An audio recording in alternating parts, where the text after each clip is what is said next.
So in this example, we have a string with one fixed end and one free end. This would kind of be like a flag waving in the wind. The speed of the wave along that string is 350 meters per second.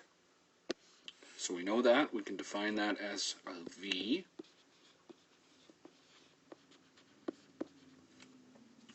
We know the frequency, f, 200 hertz. And the question is asking us what length of string is necessary to produce a standing wave with the first harmonic. When we talk about harmonics in these types of questions, that tells us what n is. Now, since we're dealing with a string with one fixed and one free end, we'll use L equals 2n minus 1 over 4 lambda. And looking at the variables that we've defined in the question and the equation that we don't have a match. We do have n, L is what we need to find, but we don't have lambda. So we actually need to go off to the side. We need to find lambda based on the information that we have. To do that, we can always go back to the universal wave equation, v equals f lambda.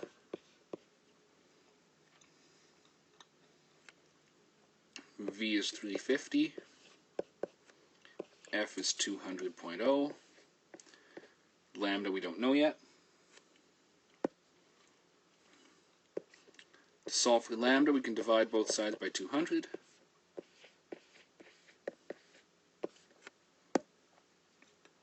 And we get that lambda is 1.75 meters.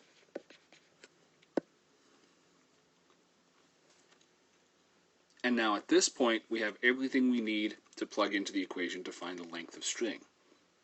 So L equals 2, n is 1, minus 1 over 4 times lambda, which is 1.75.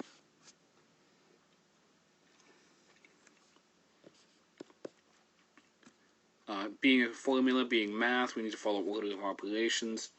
So we'll multiply the 2 times the 1 first, so we get 2 minus 1 over 4 times 1.75.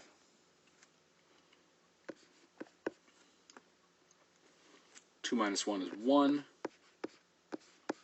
So we have 1 over 4 times 1.75. Do the math, and we'll go to the correct number of sig figs right away. N does not count in terms of sig figs because n is an exact number. We couldn't have the 1.1 harmonic. We couldn't have the 0.95 harmonic. We can have 1, 2, 3, and so on.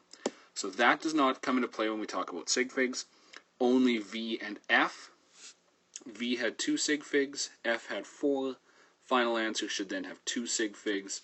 Length of the string is 0.44 meters.